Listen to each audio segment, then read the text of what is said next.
მასშტაბური სანქციები რუსეთს ტარიფების გაზრდა ან პროცესიდან გასვლა დონალდ ტრამპის თქმით ორ კვირაში გადაწყვეტს რომელ გზას აირჩევს უკრაინის სამშვიდობო მოლაპარაკებებში.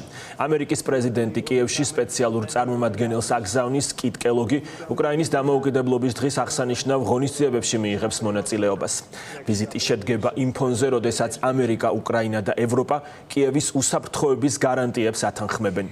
ზურა პეტროსიანი აგრძელებს თემაზე დეტალებით ფორმულას პირდაპირ ეთერში საუბარს. მორიგ ჯერჯერ შეერთებული შტატების პრეზიდენტმა გამოკვეთა ის პოზიცია, რომ ორ კვირაში უნდა გაირკვეს უფრო მეტი თუ როგორ გადაწყდება რუსეთ-უკრაინის კონფლიქტი. მან გუშინის განცხადება თეთრი სახლიდან გააკეთა და დამატებით მხოლოდ ის თქვა, რომ შეერთებული შტატები განიხილავს ყველა შესაძლო ვარიანტს, მათ შორის სანქციების დაწესებას, ტარიფების გაზრდას ან საერთოდ პროცესიდან გასვლას. ჟურნალისტების დამატებით კითხვას დონალდ ტრამპმა არ უპასუხა, თუმცა კიდევ ერთხელ ხაზგასმით თქვა, რომ ელოდება სწორედ ზელენსკისა და პუტინის შეხვედრას. გუშინ თეთრ სახლში გაკეთებულია ამ განცხადებამდე კიდევ ერთხელ ახსენა მან სწორედ რუსეთ-უკრაინის კონფლიქტის საკითხი და თქვა, რომ მას სურვილი არ აქვს ამ მოლაპარაკებებზე დასწრებას, თუმცა თუ ეს საჭირო იქნება, მაშინ მას მოუწევს რომ დაესწროს. შეიძლება ითქვას, რომ დონალდ ტრამპი გარკვეულწილად ცდილობს დისტანცირდეს სწორედ ამ მოლაპარაკებებისაგან, ვინაიდან მან არაერთხელ ახსენა სწორედ ეს საკითხი და თქვა, რომ როგორც პუტინმა, ასევე ზელენსკიმ თავად უნდა გადაწყვიტონ ეს პრობლემა. გუშინ გაკეთებულ განცხადებაში მნიშვნელოვანი იყო კიდევ ერთი პასაჟი, აი ამ მოკლე კომენტარიდან დონალდ ტრამპი ამბობს, რომ იმ შემთხვევაში თუ ისინი ვერ მოგვარდებიან და ვერ მოაგვარებენ აი ამ კონფლიქტს, მაშინ შეერთებული შტატები გავა პროცესინდა და იტყვის, რომ ეს ჩვენი ომი არ არის. ორ კვირაში მგონი რუსეთის და სიმართლე გითხრათ უკრაინის დამოკიდებულება მეწოდინება. ორია საჭირო. შემდეგ გადაწყვეტილებას მივიღებ თუ რას ვაკეთებთ. ძალიან მნიშვნელოვანი გადაწყვეტილება იქნება. ეს ან მასშტაბური სანქციებია, ან ტარიფებია, ან ორივე, ან არაფერს არ ვაკეთებთ და ვიტყვით, ეს თქვენი ბრძოლაა. ვნახავ ვისი ბრალია. ზუსტად ვიცი რას ვაკეთებ. ვნახავ მათ, ზელენსკისა და პუტინს. შეხვედრა ექნება თუ არა საინტერესო იქნება ამის ნახვა. თუ არა, რატომ არ ჰქონდათ შეხვედრა? ვინაიდან მათ ვუთხარი, რომ ერთმანეთს შეხვდნენ, მაგრამ ორ კვირაში მეწოდინება რას გავაკეთებ. საკმაოდ კარგი წარმოდგენა მაქვს ამაზე. პარალელურად უფრო მკაფიოდ არის ცნობილი მოსკოვის პოზიციაც. გუშინ ასევე ვრცელი განცხადება გააკეთა ვლადიმერ პუტინმა, რომელმაც სხვათა შორის მოინახულა ატომური ინსტიტუტი, ფიზიკის ინსტიტუტი და იქ ჰქონდა მას შესაძლებლობა მედიასთან საუბრის. მოსკოვი კიდევ ერთხელ ამბობს, რომ მისთვის ყოვლად მიუღებელი იქნება ის უსაფრთხოების გარანტიები, რომელზეც აქამდე იყო საუბარი, კერძოდ უცხოეთის, უпроსორად კი დასავლეთის შეიარაღების განლაგება უკრაინის ტერიტორიაზე. გარდა ამისა, მანამდე არაერთმა მედიამ გაავრცელა ინფორმაცია, რომ პუტინისთვის ასევე ულტიმატუმს წარმოადგენს სწორედ დონბასის რეგიონის მითვისება და სრული ოკუპაცია და ასევე უკრაინის მხრიდან ნატოზე უარის საბოლოო თქმა. ეს არის ის, რასაც ითხოვს პუტინი ცეცხლის შეწყვეტის შეთანხმების სანაცვლოდ.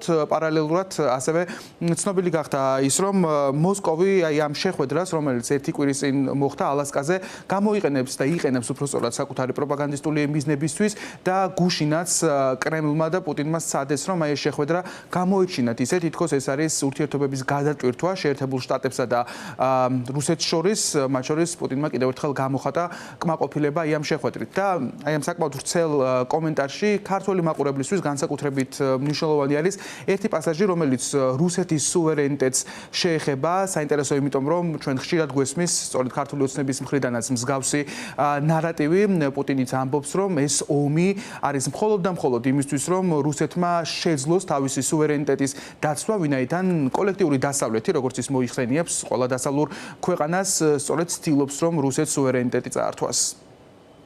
ვფიქრობ, შემდეგი ნაბიჯები აშშ-ის ხელმძღვანელობამ უნდა გადადგას, მაგრამ დარწმუნებული ვარ, მოქმედ პრეზიდენტს დონალდ ტრამპს იმდენად სწორად აქვს განვითარებული ლიდერის თვისება და უნარი, რომ ეს კარგი გარანტიაა ჩვენი ურთიერთობების აღდგენისა და გამოსწორებისთვის. ჩვენ არამეგობრული ქვეყნები არ ვყავს. ზოგიერთ ქვეყნებში ჩვენ არამეგობრული ელიტები ვყავს. ამ ქვეყნების მოსახლეობასთან პროპაგანდა მუშაობს. ისინი მათ ტვინს ურეცხავენ და ამბობენ, რომ ომი ჩვენ დავიწყეთ. ავიწყდებათ, რომ ომი 2014 წელს თავად დაიწყეს, როდესაც დონბასის მშვიდობიანი მოსახლეობის წინააღმდეგ ტანკებისა და თვითმფრინავების გამოყენება დაიწყეს. სწორედ მაშინ დაიწყო ომი და მის შესაჩერებლად ჩვენ ყველაფერს ვაკეთებთ. არიან ქვეყნები, რომლებიც სუვერენიტეტის გარეშე მშვიდად არსებობენ. მთელ დასავლეთ ევროპას პრაქტიკულად ასეთი სუვერენიტეტი მოკლებული აქვს. ჩვენი მსგავსი ქვეყნისთვის უაღრესად მნიშვნელოვანია, რომ ჩვენი სუვერენიტეტის შენარჩუნება შევძლოთ. სუვერენიტეტის დაკარგვის შემთხვევაში რუსეთი არსებობას შეწყვეტს.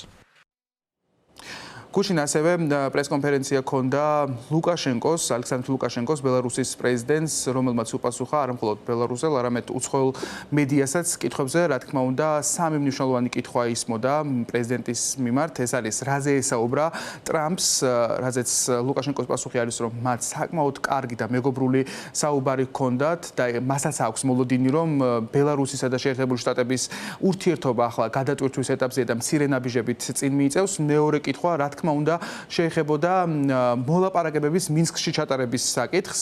ლუკაშენკო ამბობს, რომ ის არ არის მზად იმისთვის, რომ ორგანიზება გაუწიოს პუტინი ზელენსკის შეხვედრას, თუმცა მინსკი ამ შეხვედრისთვის ორივე მხარისთვის წესით და რიგით მისაღები ქალაქი უნდა იყოს მოლაპარაკებების ჩასატარებლად. და მესამე მნიშვნელოვანი საკითხი შეეხებოდა იმას, თუ როგორ ხედავს ის საერთოდ რუსეთ-უკრაინის ომის დასრულებას. აქ ფაქტობრივად ლუკაშენკოს პოზიცია ემთხვევა მოსკოვის პოზიციას, რომელიც გულისხმობს კონფლიქტის გაყინვას, მას მაგალითად რუსეთ-იაპონიის ურთიერთობა მოყავს, რომლებსაც ამ დრომდე არ აქვთ ხელი მოწერილი სამშვიდობო მოლაპარაკებებზე, თუმცა ლუკაშენკო თვლის, რომ ამ ორ ქვეყანას დღეს იდეალური ურთიერთობები აქვთ. Смотрю более оптимистично. მე ძალიან ოპტიმისტურად ვუყურებ მათ შეხვედრას ალასკაზე. ძალიან ოპტიმისტურად და ვფიქრობ, ყველამ ასე უნდა შეხედოს. თუ მათ სურთ მოილაპარაკებენ. ბელარუსი იდეალური ადგილია უკრაინისთვის და რუსეთისთვის. დონალდისთვის კი სულ ერთია ევროპაში ჩამოფრინდება თუ ალასკაში. მაინც 8-9 საათი უნდა იფრინოს. ჩვენ როგორც არასდროს ახლოს ვართ ამ კონფლიქტის დასრულებასთან და სამშვიდობო მოლაპარაკებების მიღწევასთან რუსეთსა და უკრაინას შორის. აი შეჩერდება სამხედრო მოქმედებები კონტაქტის ხაზზე, ფრონტზე. შეწყვეტენ ერთმანეთის მიმართულებით სროლას და კონფლიქტი გაიყინება. აი მაგალითად რუსეთს და იაპონიას ამ დრომდე არ აქვთ მოწერილი ხელი სამშვიდობო ხელშეკრულებაზე და არც არაფერი. ცხოვრობენ და ახერხებენ თანამშრომლობას.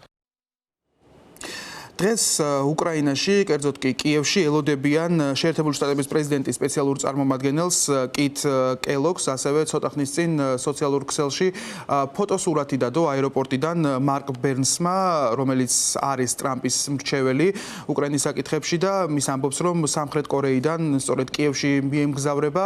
მნიშვნელოვანია ის, რომ დღეს უკრაინისთვის ასევე ძალიან მნიშვნელოვანი და ეროვნული დღე არის. უკრაინა აღნიშნავს სახელმწიფო დროშის დღეს და შესაბამისად ეს სტუმრებიც მათ შორის სავარაუდოდ სიმბოლურად სწორედ ამ დღეს უმთხოვენ თავის ოფიციალურ ვიზიტს. კიევში კი დღეს გაიმართა მათ შორის სამხედრო მიღება, როგორც ხედავთ და მოკლე კომენტარი გააკეთა უკრაინის პრეზიდენტმა ვოლოდიმერ ზელენსკიმ. მან პრინციპში კიდევ ერთხელ ღიად დაადასტურა ის პოზიცია, რომელიც აქვს კიევს, რომ ისინი არ აპირებენ უკრაინის ტერიტორიების დათმობას და არც ერთ გოჯ მიწას ოკუპანტს არ დაუთმობენ.